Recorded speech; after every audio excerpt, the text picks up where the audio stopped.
Halo brother, dimanapun kalian berada, semoga baik-baik saja, sehat dan banyak rezekinya. Kali ini kita akan membahas alur cerita dari sebuah film yang mengisahkan seorang pemuda manja yang dianggap tak berguna, ternyata mampu mengalahkan pendekar terkuat.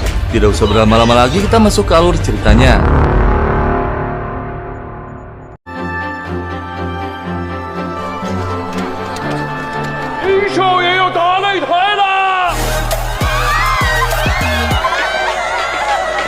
Kisah berfokus pada seorang pemuda bernama Lin Yao bersiap mengikuti turnamen bela diri yang diselenggarakan oleh ayahnya sendiri. Lin Yao anak dari keluarga kaya yang menyukai bela diri sejak kecil dan banyak wanita yang mengagumi ketampanannya. Tak lama seorang pria bernama Jiao naik ke atas ring dan pertarungan pun dimulai.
Dalam setiap pertandingan, Lin Yao selalu berhasil mengalahkan musuh hingga mendapatkan banyak piala. Suatu hari, dia berkata kepada ayahnya bernama Jing Tang. Dia ingin pergi ke Shanghai karena tak ada lagi lawan yang setara. Ingin bertarung dengan kelompok pejuang luar negeri agar bisa membanggakan negara dan leluhurnya. Namun dengan tegas, ayahnya menolak tanpa memberitahu alasannya. Dan tak lama, seorang wanita bernama Miao muncul, pacar ayahnya. Lin Yao tak suka pada Miao karena beranggapan hanya mengincar kekayaan ayahnya saja. 偏偏要信镇上那些闲言碎语，你为什么不信爹？你怎么这样说话？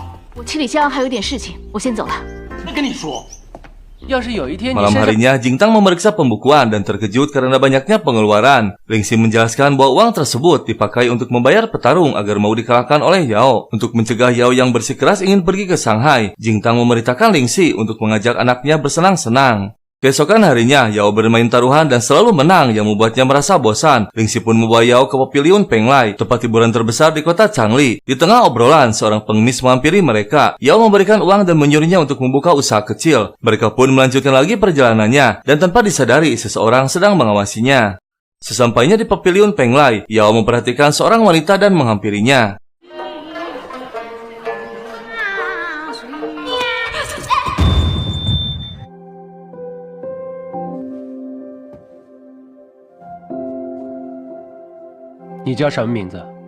Wanita tersebut tidak menyebutkan namanya. Seseorang memberitahu bahwa dia bernama Suang. Terdengar seorang pria di belakang mengatakan ingin menyewa Suang dengan harga 50 tael. Namun dengan tegas Suang menolak, dia hanya menjual seni. Dan saat menaikkan tawarannya menjadi 100, tiba-tiba Yao menawarkan harga 500. 你知道我是谁吗？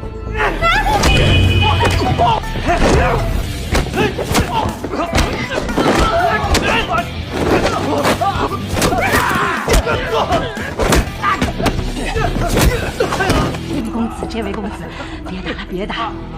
哎呦，违规呀！价高者得。小子，我记住你了。 Yao memberikan uang tersebut dan ingin dilayani. Namun Suang jual mahal karena tak ingin dipaksa. Sontak saja Yao semakin tertarik dan terus membujuknya. 有意思。让他站着。祖宗啊！是因为林公子他捧你，你能成为凤来楼的头牌，他就在外面站着。 Yao masih setia menunggu Suang sampai mau menemuinya. Ling Xi memujuk untuk segera pulang karena sebagai tuan muda tak pantas bersikap seperti itu. Namun Yao marah menyuruhnya pergi dan mengancam agar tidak memberitahu ayahnya. Hingga berhari-hari Yao menunggu dan melakukan segala upaya agar Suang menemuinya. 来，善人，来，刚取出来的，上。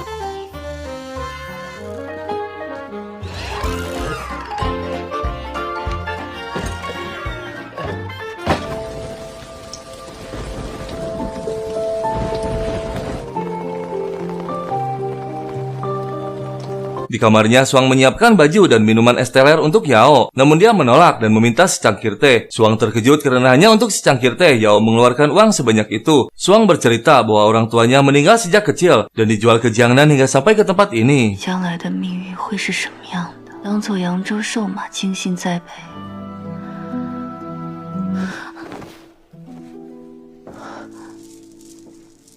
Sesampainya di rumah, Yao meminta izin kepada ayahnya untuk menebus dan menikahi Suang. Namun sang ayah menolak karena akan merusak nama baik keluarganya. Terjadi perdebatan kecil di antara mereka, hingga Miao menenangkan mereka berdua dan meminta Yao memikirkan kembali keinginannya, karena mereka semua belum mengetahui asal-usul Suang. Namun Yao mengatakan yang mengejutkan, bahwa Miao datang ke rumah hanya untuk menggoda ayahnya. Setak saja sang ayah murka dan memanggil Lingxi, memerintahkan untuk berhenti memberikan uang kepada Yao. 我打断他的狗腿。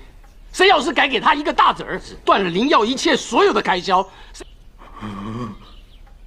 你听见没有？ Di tengah kebingungan, Lingxi menyarankan agar Yao kawin lari, namun Yao menolak karena hanya akan memperburuk keadaan. Tak lama dia kembali menemui Suang, namun tiba-tiba terdengar suara pria dari dalam kamar. 怎么又是你？你没事吧？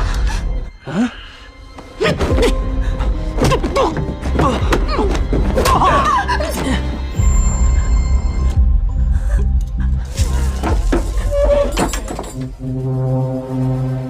Suang mulai panik dan mengatakan bahwa pria tersebut adalah anak seorang jenderal di ibu kota provinsi. Tak lama dia menyuruh Yao bergegas pergi agar tidak mendapatkan masalah. Namun Yao mengajaknya pergi sebelum ada yang mengetahui kejadian tersebut. Suang menolak karena sudah kontrak dengan bosnya. Yao pun meminta untuk sembunyi sementara sebelum ditebus kontraknya.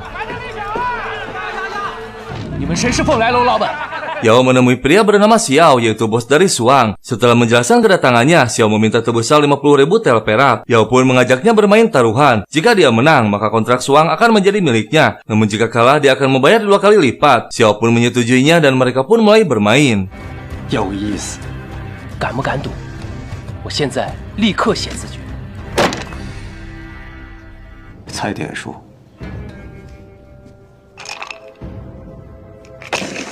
5个，1，该我了。 1、2、3、4、5，等等，1，大家都看见了，你已经输了。 不会赖账吧？堂堂林家大少爷，让去见。 Yao masih memikirkan cara untuk menebus kontrak Suang setelah ia kalah bertarung. Dalam perjalanan pulang, seorang pria bernama Bai Mei menghampirinya dan mengatakan bahwa mereka telah bersekongkol untuk menipunya, termasuk Suang. Awalnya Yao tak percaya hingga akhirnya Bai Mei menunjukkan bukti kebenarannya. 秦霜不会骗我的。江湖骗术8大门，你进去看看就知道了。里面就是他们落脚的地方。为什么要帮我？我不白帮。你是什么人？ Yao pun bergegas mendatangi Suang menanyakan kebenarannya. Dengan santai dia berkata sengaja melakukannya. Xiao kembali menegaskan bahwa Yao harus membayar 150.000 tel sesuai kesepakatan yang tertulis. Dan tanpa ragu, Yao pun mengajak salah satu di antara mereka untuk bertarung. Jika dia kalah, maka akan memberikan 200 hektar tanah milik keluarganya. Xiao yang serakah tak puas, meminta Yao juga membayar dengan rumah yang saat ini ditempati bersama ayahnya. Akhirnya surat perjanjian itu pun dibuat. 你跟谁比？又不是武林高手。 我们是江湖骗子，谁都可以跟你比，是不是我们之中？当然，空口无凭，立字为据。 Keesokan harinya, Yao sudah siap untuk bertarung dan bertanya siapa yang akan maju untuk melawannya. Dan tiba-tiba,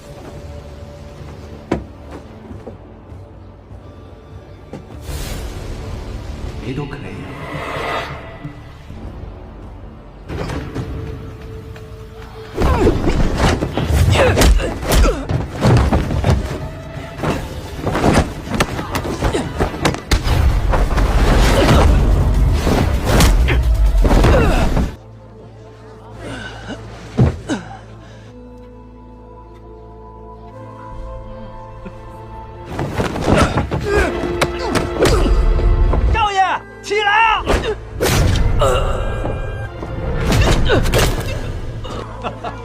快结束了啊！他还惦记着那张卖身契。林大少爷输了！哦！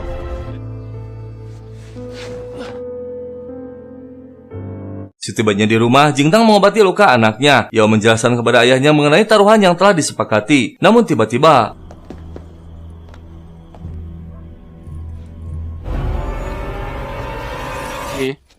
你怎么不通报一下？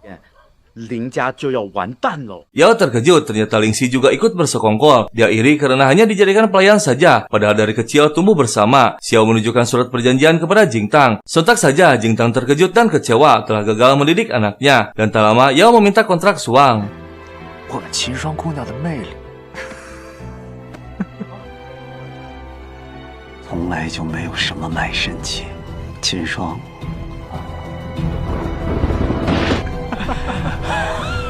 Di tengah hujan yang deras, mereka berdua bersusah payah mendorong kereta kuda yang tersendat di lumpur. Akhirnya Yao sadar dan merasa bersalah hanya bisa berlutut meminta maaf. Namun Jingtang berusaha terlihat kuat dan membangkitkan anaknya.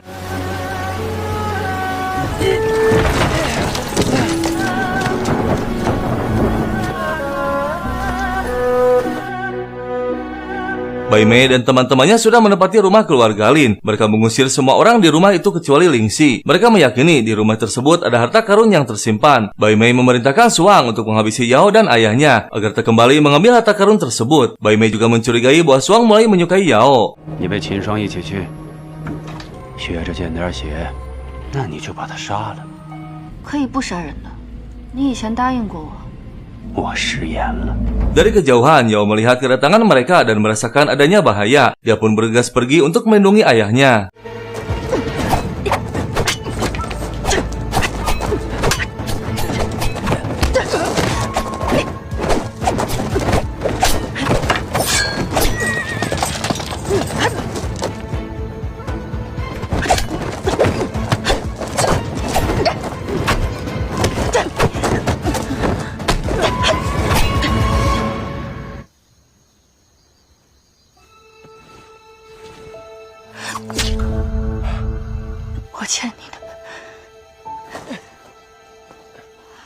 好精彩的一出苦肉计呀！你太让我失望了，老大分析的果然没错。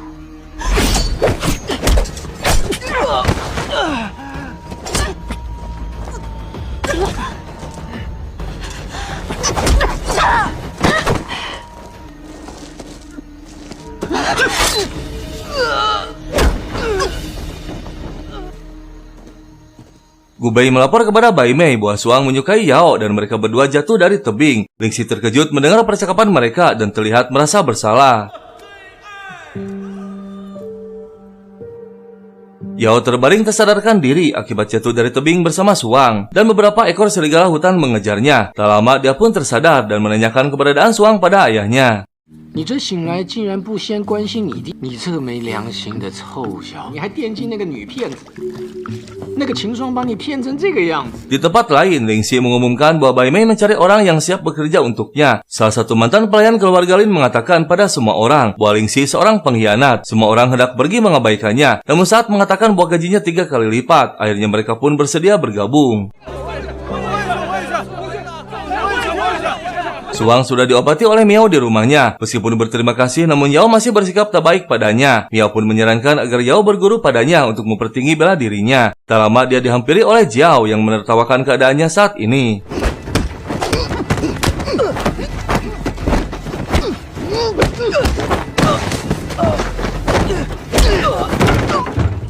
Yao terkejut dengan kemampuan bela diri Jiao yang lebih bagus dari sebelumnya. Jika bukan karena ayahnya, dia sudah pasti mengalahkan Yao dalam pertandingan tempo hari. Dan tiba-tiba,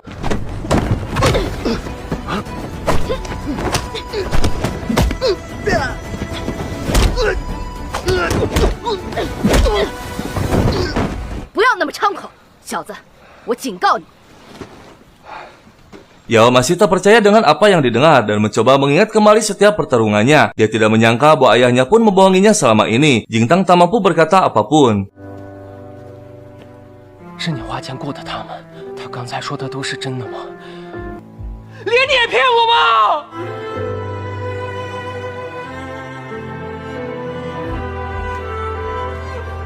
你 Saat Lingxi sedang mengawasi para pekerja mendengar Jiao membicarakan Yao yang masih menjadi tuan muda. Meskipun kini tinggal di kedai minuman milik Miao, Lingxi pun memberi mereka selembar uang agar tak memberitahu siapapun keberadaan Yao saat ini. 谁都不要说。那我干活去了。 Jingtang mencoba mengajak anaknya berbicara dan menjelaskan alasannya melarang Yao ke Shanghai. Dulu orang Jepang membuat arena di sana dan merendahkan orang Tiongkok. Akhirnya ibu Yao melawan ketua dari Jepang bernama Akutagawa. Namun mereka bermain curang dengan meracuni ibunya hingga tewas. Dan ternyata Miao adalah adik seperguruan ibunya yang telah berhasil membalaskan dendam, mengalahkan orang Jepang tersebut hingga tewas. Untuk menghindari pengejaran pihak Jepang, Jingtang membawa Miao kabur dan bersembunyi di kota Changli. Ibunya sempat berpesan untuk tidak kembali ke Shanghai. Sejak saat itu, Miao pun membuka kedai minuman hingga sekarang. Akhirnya Yao sadar setelah mengetahui kebenarannya. Dia pun menemui Miao untuk meminta maaf. 说了那么多过分的话，以前都是阿耀不懂事。妙姐，希望你不要放在心上。起来，不知者不罪嘛，姐怎么会跟你计较和怪你呢？如果你真的要学醉拳，也到那里爬起来，认真的学。 一定要好好的学。 Keesokan harinya, Miao pun mulai melatih kungfu dengan teknik minuman. Namun Yao tak terbiasa minum es teler hingga kesulitan menguasainya. Miao dan Suang melakukan segala cara mencampurkan minuman di setiap makanan Yao. Setiap hari dia terus berlatih dengan baik. 再来。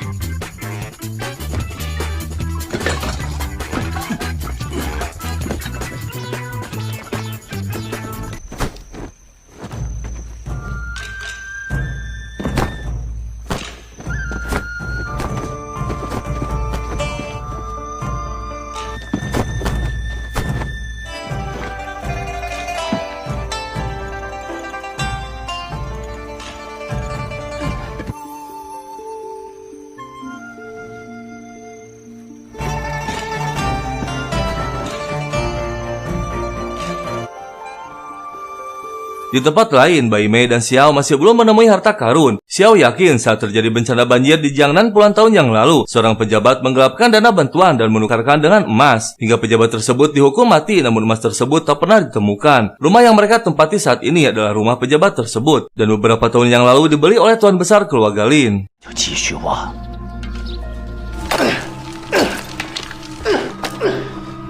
Xiao menemukan sebuah ruangan buah tanah dan Lingxi pun bergegas melaporkan temuan tersebut. Namun tak sengaja dia mendengar percakapan Bai Mei dengan Xiao bahwa mereka berniat menghabisi semua pekerja setelah emas ditemukan. 让开，让开，都让开，都让！老大，已经有人下去看过了。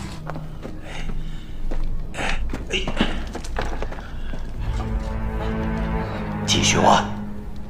Jiao mewakili para pekerja untuk meminta upah mereka, namun Bai Mei masih menahannya dan melarang semua pekerja pergi sebelum pekerjaannya selesai. Dan saat mereka mulai berontak akan pergi, tiba-tiba Xiao muncul bersama beberapa orang Jepang.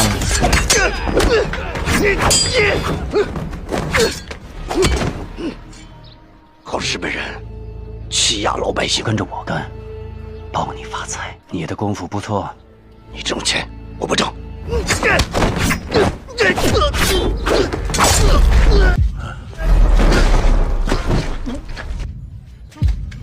Malam harinya, Lingxi berhasil kabur dan menemui Yao. Dia tak tahu ternyata Bai Mei berencana ingin menghabisi Yao dan ayahnya. Juga melaporkan bahwa Bai Mei memerintahkan para pekerja untuk mencari harta karun. Yao tidak mempercayainya, namun Suang membenarkan apa yang dikatakan Lingxi. Tujuan itulah mereka bersekongkol ingin menguasai rumah tersebut. 从来都没有想要害死你过，还让我去挖坑去干活，我是水炮。少爷要把他们全部杀了灭口。什么事都可能做得出来。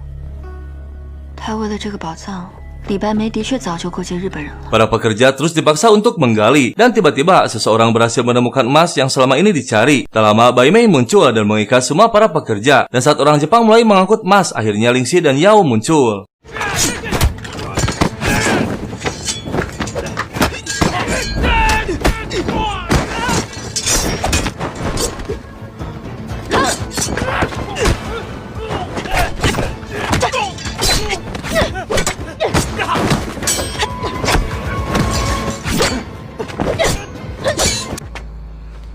Gimana? 少爷，这边，这边，这里交给我们，走。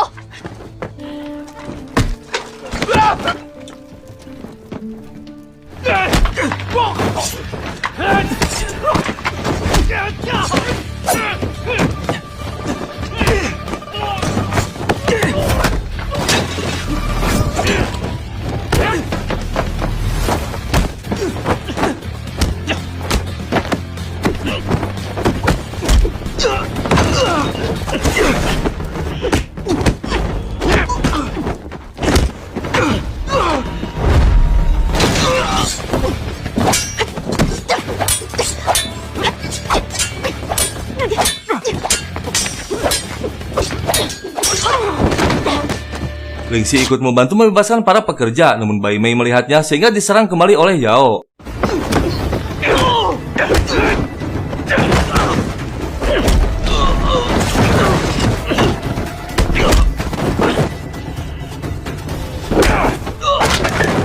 Bai Mei mengatakan bahwa Yao selama ini hidup dengan kepalsuan dan tidak pantas disebut pahlawan. Dia hanya anak manja yang tak berguna. Setek saja Yao semakin murka.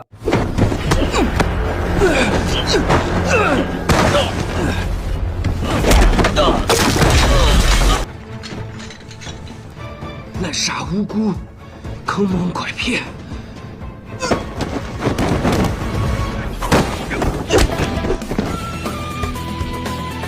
不喝酒还想打醉拳，醉酒抱弹，千斤坠。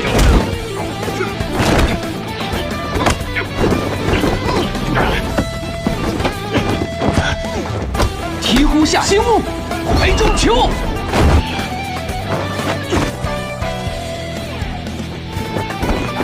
云中醉，恶人！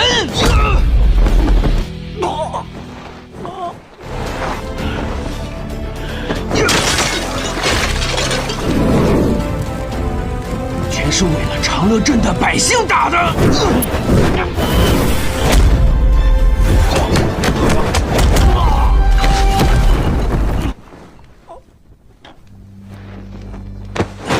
Bai Mei berhasil dilumpuhkan, namun tiba-tiba dia mengambil obor untuk meledakkan tempat tersebut. Lingxi pun segera berlari untuk mencegah terjadinya ledakan.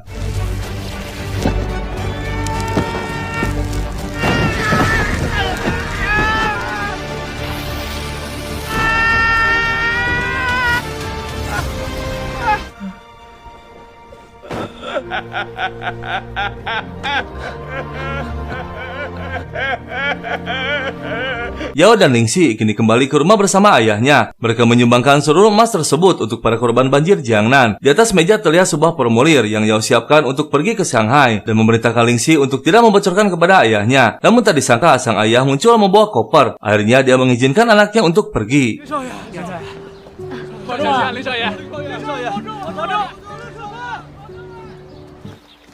Sebelum pergi, Yao pamit pada keluarganya dan mengajak Suang untuk pergi ke Shanghai dengan alasan kontrak Suang ada padanya. Tak lama Lingxi memberikan sebuah koper pada Suang dan akhirnya mereka berdua pun pergi. Dan kisah film pun selesai.